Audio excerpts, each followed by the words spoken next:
Alhamdulillah, alhamdulillahi rabbil alamin. Nahmaduhu wa nasta'inu wa nastaghfiru wa natubu ilaih. Wa na'udzu billahi min sururi anfusina wa min sayyiati a'malina. May yahdihillahu fala mudilla lahu wa may yudlil fala hadiya lahu. Ashhadu an la ilaha illallah wahdahu la syarika lahu wa ashhadu anna Muhammadan abduhu wa rasuluh la nabiyya ba'da. Allahumma salli ala Muhammad wa ala ali Muhammad kama sallaita ala Ibrahim wa ala ali Ibrahim innaka Hamidum Majid. Wa barik ala Muhammad wa ala ali Muhammad kama barakta ala Ibrahim wa ala ali Ibrahim innaka Hamidum Majid. Ayuhal hadirun, usikum wa iyaya bitaqwallah.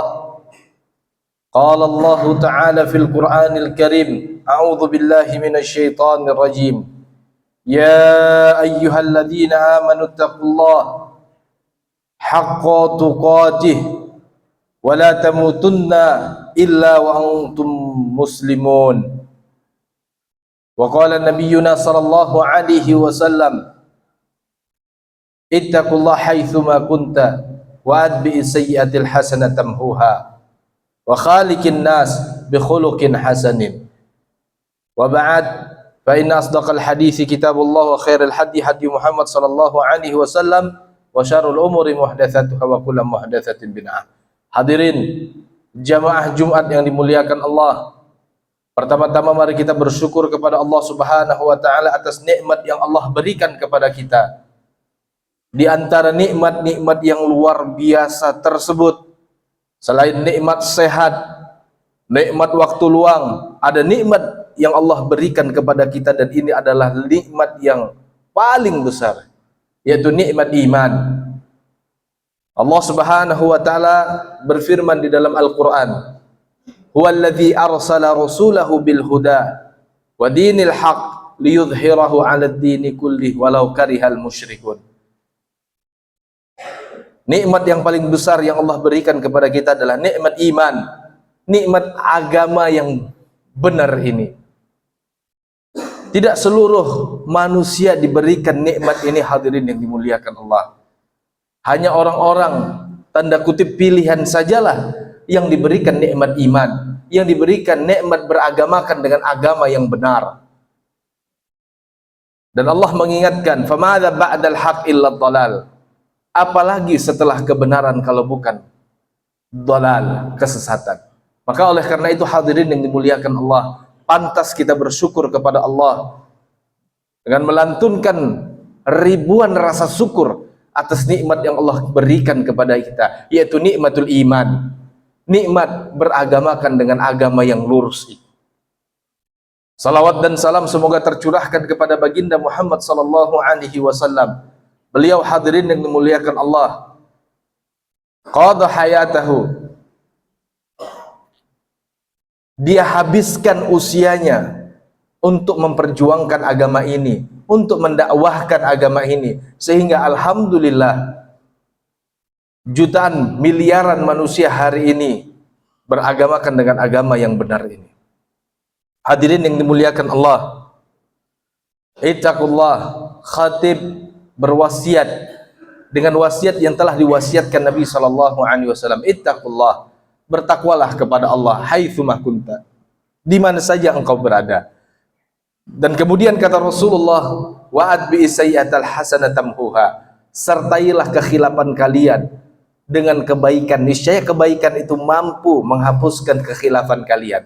Artinya hadirin yang dimuliakan Allah, siapapun pasti pernah berbuat kesalahan, siapapun pasti pernah khilaf, siapapun pasti pernah jatuh ke dalam kemaksiatan.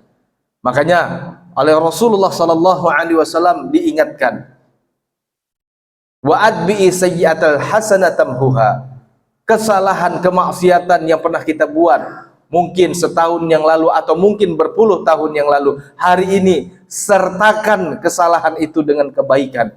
Mudah-mudahan kebaikan taubat yang kita berikan kepada Allah Subhanahu wa taala mampu menghapuskan kesalahan kita yang pernah kita kerjakan. Nah hadirin yang dimuliakan Allah, khatib di sini ingin menyampaikan. Karena forumnya terbatas, maka khotib langsung saja pada poin di mana hadirin yang dimuliakan Allah. Kalau kita lihat dalam kitab-kitab sejarah, bahkan Sayyid Qutb rahimahullahu ta'ala mengkaitkan hadis ini atau kisah ini, asar ini, dengan ayat yang tadi kita bacakan bahwa Allah subhanahu wa ta'ala berfirman, huwallazi arsala rasulahu bil huda. Dialah Allah subhanahu wa ta'ala yang telah mengutus rasulnya dengan petunjuk, liyudhhirahu 'ala dini kulli, agar Allah subhanahu wa ta'ala memenangkan petunjuk yang Allah subhanahu wa ta'ala turunkan kepada Muhammad sallallahu alaihi wasallam, 'ala dini kulli, atas segala agama yang ada, atas segala sistem kepercayaan yang ada. Walau karihal musyrikun, walaupun orang-orang musyrik itu membenci hal yang demikian. Imam Ibnu Katsir rahimahullahu ta'ala mengaitkan ayat ini, hadirin. Ayat ini nanti bisa kita cek dalam surah At-Taubah ayat 32, 33. Dalam surah As-Saff juga ayat ini Allah subhanahu wa ta'ala firmankan. Dan dalam surah Al-Fat Allah subhanahu wa ta'ala ingin menegaskan bahwa Allah subhanahu wa ta'ala benar-benar telah menurunkan agama kepada Muhammad sallallahu alaihi wasallam agar Allah subhanahu wa ta'ala memenangkan agama ini atas agama yang lain, memenangkan sistem hidup ini atas sistem hidup yang lain. Makanya sekali lagi hadirin yang dimuliakan Allah, Imam Ibnu Katsir rahimahullahu ta'ala mengaitkan ayat ini dengan sebuah hadis di mana Nabi sallallahu alaihi wasallam dulu pernah mengatakan bahwa agama ini akan sampai kepada penjuru barat dan akan sampai kepada penjuru timur. Walhamdulillah hal tersebut terjadi pada hari ini, hadirin yang dimuliakan Allah. Dan kita ahlul masyarik, kita inilah yang dimaksud oleh Rasulullah sallallahu alaihi wasallam, orang-orang yang berpegang dengan agama ini dari penjuru timur. Dan di sana ada ahlul maghrib, kaum muslimin yang tinggalnya di bagian barat sana, kaum muslimin yang hidup di Mali, Mauritania, Maroko, atau kemudian di Asbania, Spanyol. Benar Nabi sallallahu alaihi wasallam menyatakan demikian, dan faktanya memang alhamdulillah segala puji bagi Allah subhanahu wa ta'ala, agama ini sampai ke penjuru timur, sampai ke penjuru barat, bahkan sampai ke utara dan selatan. Maka hadirin yang dimuliakan Allah, dalam sebuah perjalanan bagaimana agama ini dimenangkan, pernah dahulu hadirin yang dimuliakan Allah, salah satu episode dalam sejarah agama ini adalah ketika agama ini berbenturan dengan kekuatan Persia. Dan waktu itu hadirin yang dimuliakan Allah, dunia dikuasai Persia dan Romawi. Persia menguasai Irak modern hari ini, kemudian Iran, kemudian Afghanistan, Baluchistan di Pakistan sana, sampai ke daerah Asia Tengah. Sementara Romawi menguasai Turki modern, Balkan, utara dari Afrika Utara, dan mereka adalah dua negara adidaya ketika itu, sampai kemudian Allah takdirkan kaum muslimin berhasil menjatuhkan dan merobohkan kekuatan Persia. Ketika itulah hadirin yang dimuliakan Allah, panglima tertinggi Persia mengirimkan surat yang ditujukan kepada pimpinan kaum muslimin atau panglima tertinggi kaum muslimin ketika itu, agar dikirim utusan. Karena panglima tertinggi Persia ingin berkomunikasi dengan kaum muslimin. Ketika itu panglima Persia dipimpin oleh seorang jenderal namanya Rustum. Dikirimlah seorang sahabat mulia, Sa'id bin Rabi'. Datanglah Sa'id bin Rabi' ke hadapan Rustum. Begitu dia sampai ke istana Rustum, dia lihat istana Rustum megah. Dan begitu dia masuk ke dalam istana Rustum, dia lihat penuh dengan kemewahan. Karpetnya saja luar biasa mewah. Itulah yang menyebabkan kemudian Sa'ad bin Rabi' menancapkan tombaknya di karpet, dia seret tombaknya tersebut, robek karpet Persia. Karena Sa'id bin Rabi' ingin mengatakan, sekalipun kalian diliputi dengan kemewahan, sekalipun kalian diliputi dengan kemegahan, Namun di mata kami kemewahan dan kemegahan kalian tidak ada apa-apanya dibandingkan apa yang dijamin dan dijanjikan oleh Allah Subhanahu wa taala. Kebahagiaan dunia dan kebahagiaan ukhrawi. Nah, pada saat itulah kemudian Rustum ingin bertanya, "Maja'abikum," kata Rustum kepada Sa'id bin Rabi' sebagai utusan kaum muslimin. "Sebenarnya apa misi kalian datang ke tanah Persia? Sebenarnya apa tujuan kalian berperang dengan negara Persia?" Maka kemudian Sa'id bin Rabi' hadirin yang dimuliakan Allah sebagai utusan kaum muslimin, beliau menjelaskan, dan ini adalah sesuatu yang jelas bagi setiap kaum muslimin, visi kita. Kata Sa'id bin Rabi', "Kami datang linukhrid man sya'a min ibadatil ibad ila ibadati rabbil ibad." Kami datang jauh-jauh dari tanah Arab, melintasi gurun. Kami datang kemari hanya untuk mengeluarkan orang-orang dari peribadatan kepada sesama manusia menuju peribadatan kepada Allah Subhanahu wa taala. Karena pada saat itu hadirin, dengan sistem kelas, dengan kekayaan yang hanya dipegang oleh para penguasa dan pengusaha, ada masyarakat-masyarakat kecil yang mereka diperbudak, baik dengan sistem maupun dengan keadaan, baik dengan regulasi ataupun karena memang sudah tidak bisa menghindar dengan kenyataan. Dan kaum muslimin datang untuk mengeluarkan masyarakat-masyarakat yang diperbudak itu. Ini poin pertama, nanti kita akan urai. Poin kedua, linukhrid man sya'a. Kami datang agar kami bisa mengeluarkan orang-orang yang mereka terzolimi min jauril adyan ila adlil Islam. Kami keluarkan mereka dari zolimnya isme-isme palsu, dari zolimnya agama-agama palsu itu yang mengelabui orang, tapi pada hakikatnya adalah kezoliman, menuju keadilan Islam. Dan poin yang ketiga hadirin, linukhrid man sya'a min doikid dunya ila si'atiha. Kami datang jauh-jauh kemari ingin mengeluarkan orang-orang dari himpitan dunia, dari sempitnya dunia menuju kesejahteraan yang dijanjikan oleh Islam.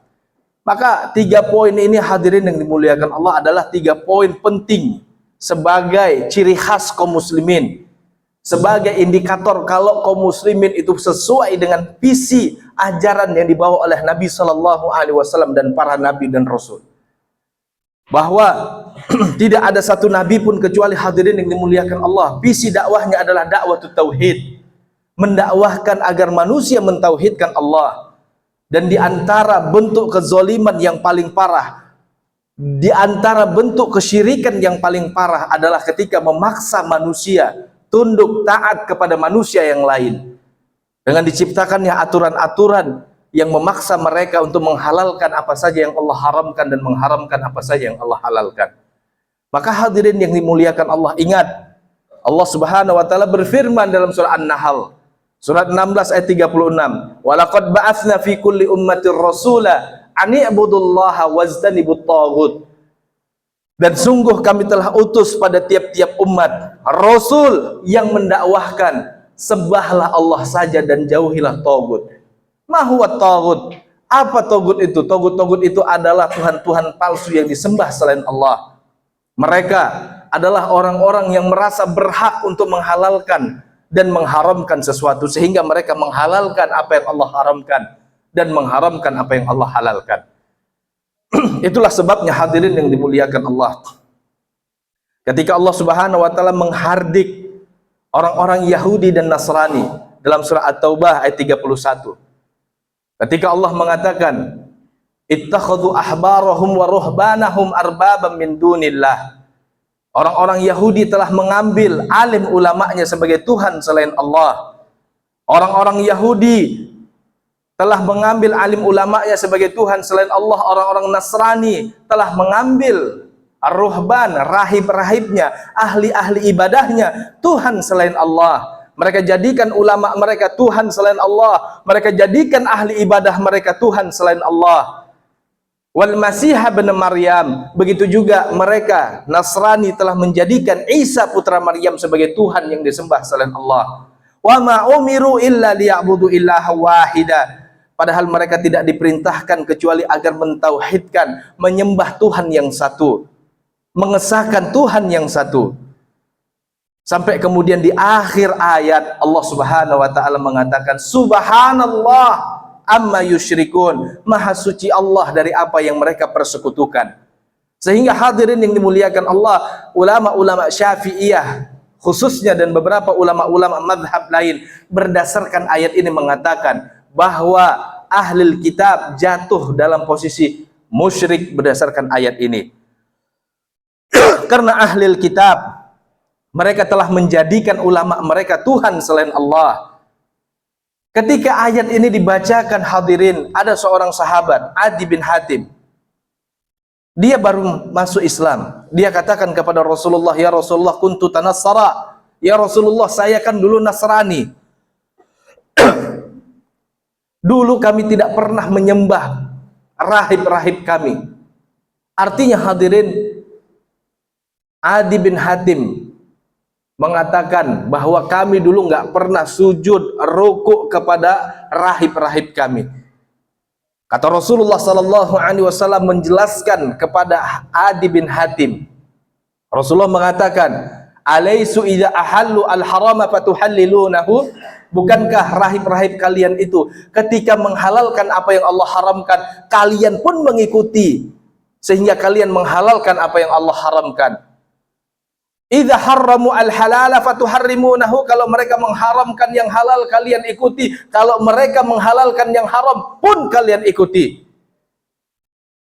Tilka ibadatukum iyyahum, itulah bentuk peribadatan kalian kepada rahib-rahib kalian itu.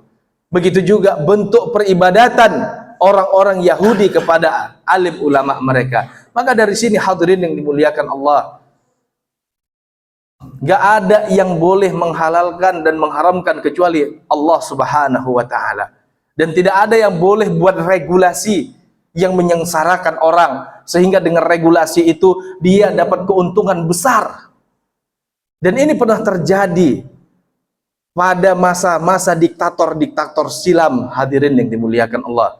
Ketika ada beberapa penguasa berkolaborasi dengan para pengusaha, mereka buat aturan-aturan karena mereka bertindak sebagai regulator, sehingga dengan aturan-aturan itu mereka mampu memperhamba orang-orang miskin. Dan itu juga yang terjadi di zaman Nabi SAW. Jadi tauhid yang diseru Nabi bukan hanya menjauhi berhala, tapi tauhid yang diseru Nabi adalah juga bagaimana kita mengikhlaskan, memurnikan ketaatan kepada Allah. Karena dulu di zaman Nabi SAW dan di zaman berkuasanya Persia, hadirin yang dimuliakan Allah, sahibul mal, para pengusaha, para pemilik modal, sampai dikecam oleh Allah. Wailul likulli humazatil lumadzah alladzi jama'a mala wa addadah. Celaka itu orang-orang yang gemar lumazah, humazah, menghardik, membuli, mengejek, baik dengan lisannya atau bahkan dengan isyarat selain lisannya, orang-orang miskin yang tiap harinya gemar jama'a mala wa addada, ngumpulin harta dan menghitung-hitung hartanya. Kalau konteks kita hari ini, orang-orang itu paling senang kalau ngelihat rekeningnya tumbuh bertambah dari miliaran hingga ke triliunan. Walaupun dia nggak peduli kalau dia akhirnya menghalalkan yang haram atau sebaliknya mengharamkan yang halal. Yang ada di kepalanya adalah bagaimana kaya sekaya-kayanya, dan kalau bisa buat aturan yang dengan aturan tersebut memperhamba orang-orang. Sehingga hadirin yang dimuliakan Allah, si miskin tetap akan miskin dan si kaya kemudian makin kaya kayak Firaun. Indeks Gininya kemudian tumbuh menuju ke angka 1 kayak piramid. Sehingga nanti ada diktator-diktator ngerasa dirinya Tuhan. Kenapa? Orang-orang miskin semua sudah terjebak dalam aturan yang dia buat. Coba lihat kaum muslimin atau saudara-saudara kita yang ada di Air Bangis sana, yang nantinya lahan-lahan mereka akan digunakan oleh para pemilik modal sehingga mereka akan kesulitan menggarap lahan. Dan akhirnya karena regulasi itu mau nggak mau kerja dengan para pemilik modal. Lihat orang-orang yang kerja di kebun-kebun sawit sana. Kalau kamu mau kerja, ikuti aturan kami. Nggak ada tuh sholat zuhur, nggak ada tuh sholat Jumat, nggak ada tuh sholat asar. Kalau kamu mau kerja, itu aturan. Kalau nggak, pergi dari sini. Padahal pada saat yang sama, kaum muslimin hadirin yang dimuliakan Allah, si miskin itu ngerasa nggak bisa menghasilkan uang, merasa nggak bisa menghasilkan kebutuhan kecuali harus kerja kepada para pengusaha-pengusaha sawit. Dan pengusaha sawit buat regulasi yang kita katakan tadi itu. Dia halalkan sesuatu yang haram, dia haramkan sesuatu yang halal. Dia haramkan sholat karena dianggap sholat itu mengurangi efektivitas kerja. Dan pada saat yang sama dia perbudak mereka sehingga tumbuh kelas di masyarakat. Dan itu yang ditentang oleh Islam, hadirin yang dimuliakan Allah. Dan saya katakan, kalau Islam melemah pada suatu negeri, maka yang terjadi adalah kebalikan dari Islam. Islam itu ingin semua orang tumbuh dengan perekonomian yang paling tidak menciptakan kelas miskin dan kelas kaya. Si kaya silahkan kaya, tapi ada zakat, ada sodakoh, ada wakaf, ada infak, sehingga si miskin tetap bisa makan. Gak sampai kemudian kelaparan harus meminta-minta. Kalau di negeri yang Islam itu melemah, kita akan lihat nanti ada masyarakat dengan ekonomi lemah yang harus meminta-minta.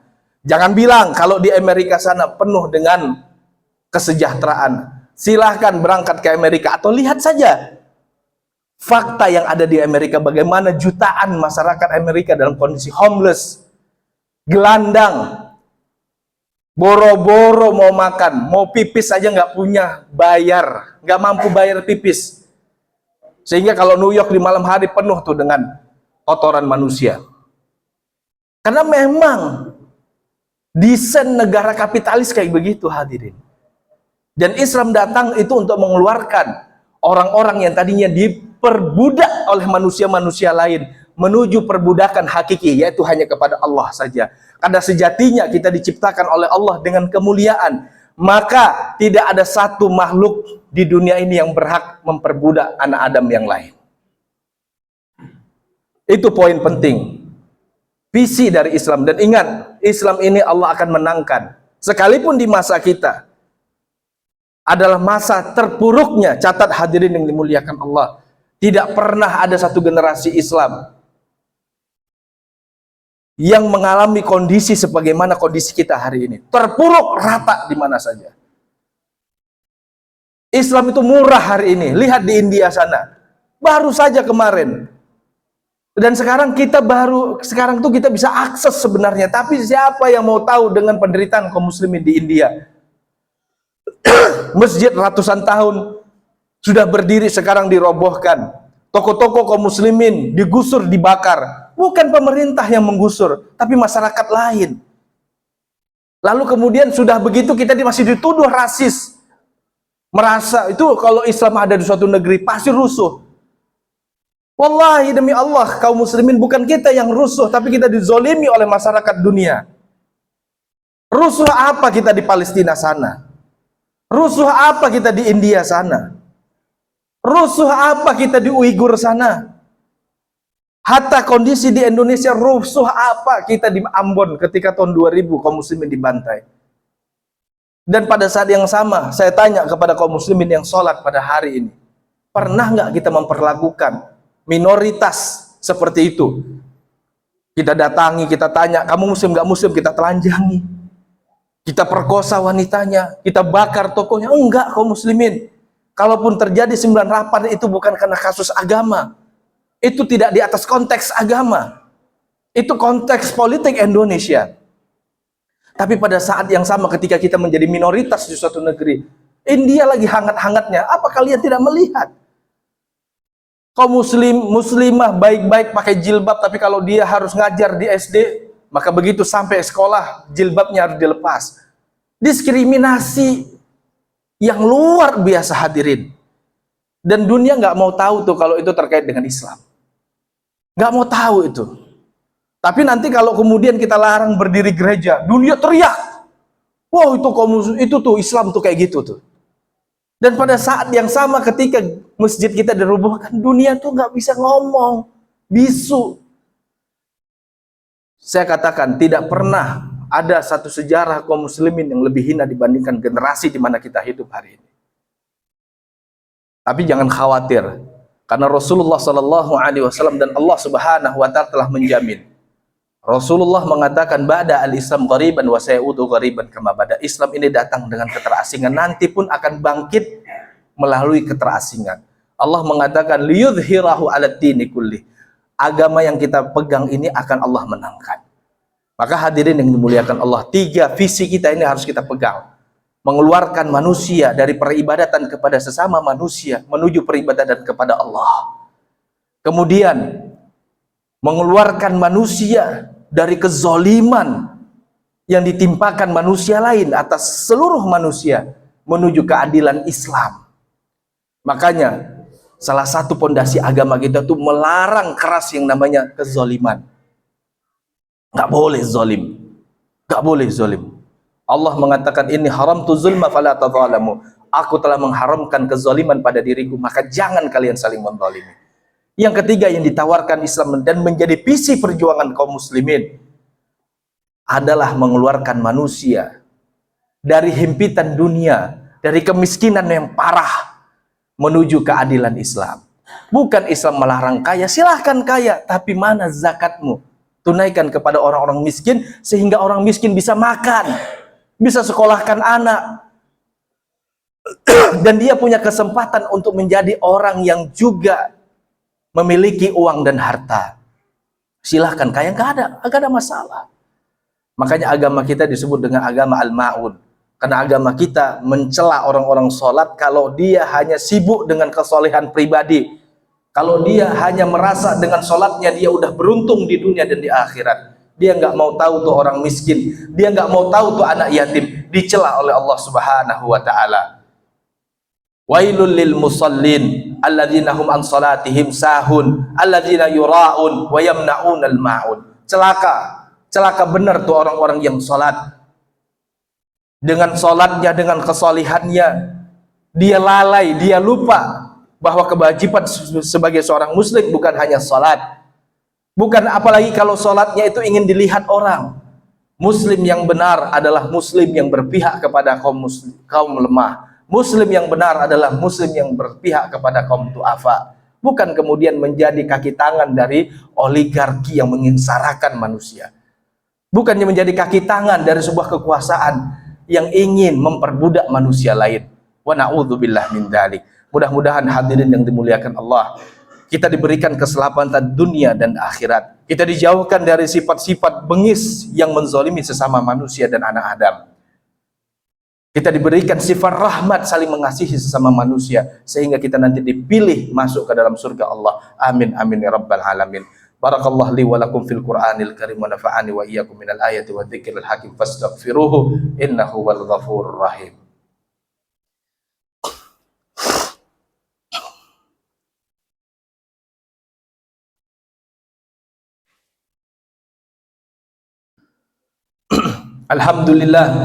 Alhamdulillahi rabbil alamin, wassalatu wassalamu ala asrafil anbiya'i wal mursalin nabiyyina Muhammadin sallallahu alaihi wasallam, wa ba'd.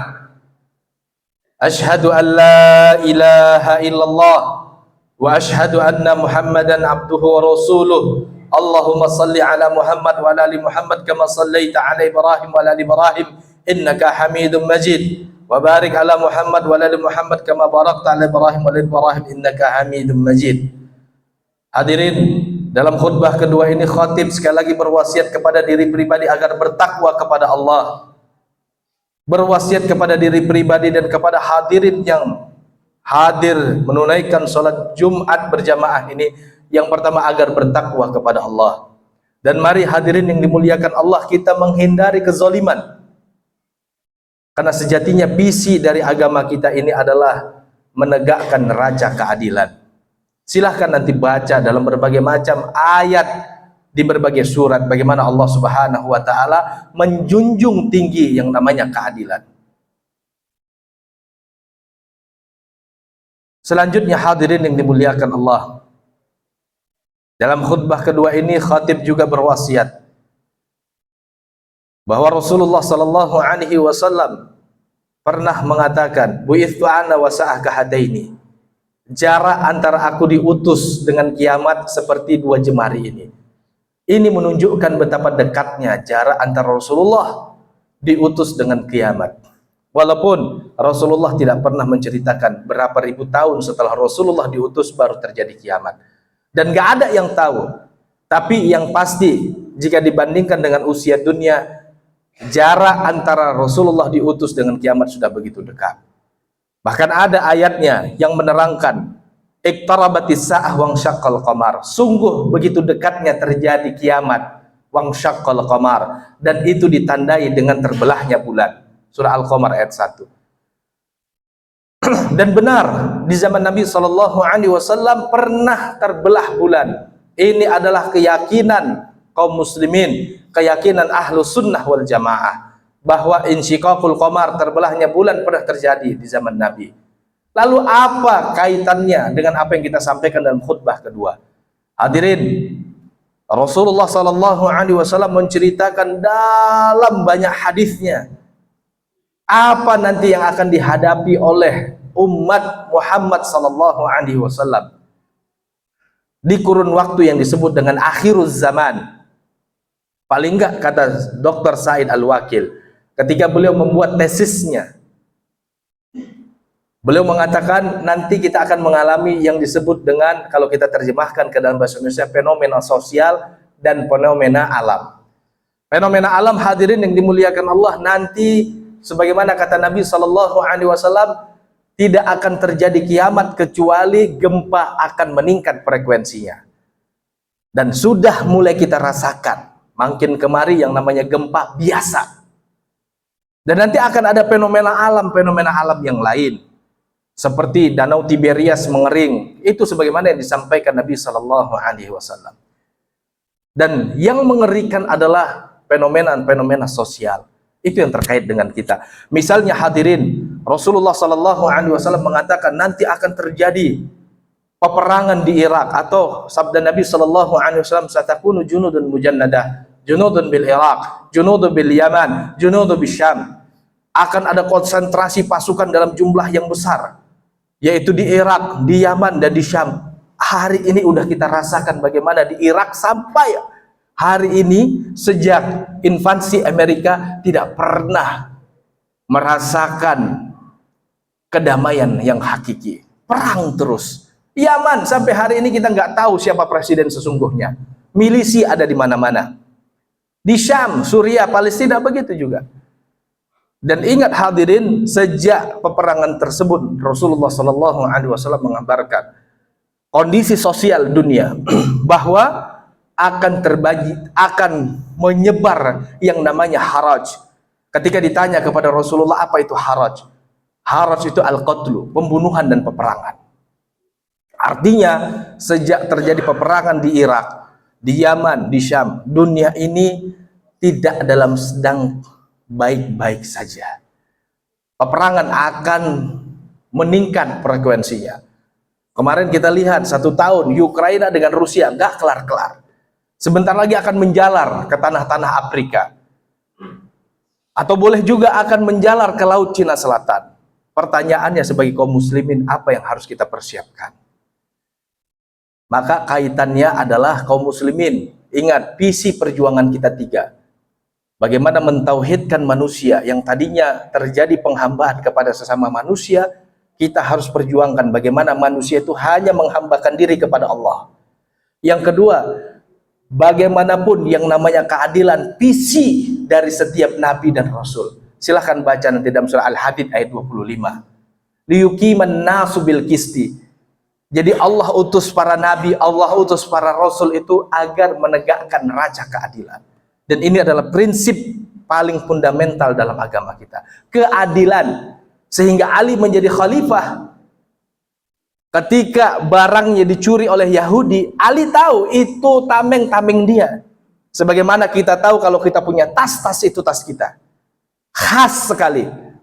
Tapi karena agama kita menjunjung tinggi keadilan, maka Ali ketika tidak memiliki saksi kecuali anaknya, tuduhannya dianggap tidak valid. Sekalipun Ali ketika itu sebagai presiden, hadirin. Kalau sekarang coba-coba kita berhadapan dengan presiden manapun. Tapi dalam Islam bisa. Akhirnya si Yahudi itu terharu. Dia tahu yang zalim dia. Dia balikkan tameng tersebut dan dia bersyahadat la ilaha illallah Muhammad Rasulullah. Karena nggak mungkin agama yang mengajarkan kebaikan seperti itu kecuali agama itu agama benar. Nah itu. Yang ketiga, prinsip perjuangan kita adalah bagaimana kita menciptakan kesejahteraan. Kesejahteraan di sini bukan berarti orang miskin nggak ada, hadirin. Bukan seperti keadilan sosial versi Marxisme, di mana orang kaya juga tidak boleh memiliki aset. Bukan. Orang kaya, silahkan memiliki aset sebanyak-banyaknya. Orang miskin, kalau memang keadaannya miskin, kita pun tidak kemudian mencegah adanya kemiskinan. Tapi kita rawat, kita manage kemiskinan itu, sehingga tidak terjadi kelas sosial. Sehingga orang miskin, misalnya kayak di Amerika sana, homeless, gak bisa makan. Bukan begitu, kalau memang dia ekonomi lemah, ya lemah, kemudian kita berdayakan. Tetap kita kasih konsumsi dia. Itu ajaran agama kita. Dan berita baiknya, hadirin, agama ini akan kembali jaya sebagaimana di awal-awal dia pernah jaya. Mudah-mudahan kita diberikan kesehatan dan waktu sehingga kita bisa melihat apa yang dijanjikan Allah dan Rasulnya. Amin, amin, ya Rabbal Alamin. Selanjutnya, hadirin yang dimuliakan Allah, mari kita berdoa kepada Allah. Mudah-mudahan doa kita di waktu yang mulia ini dikabulkan oleh Allah Subhanahu wa taala. Bismillahirrahmanirrahim. Alhamdulillahirabbil alamin, hamdan yuwafi ni'amahu wa yukafi mazidahu. Rabbana walakal hamdu hamdan katsiran thayyiban mubarakan fih.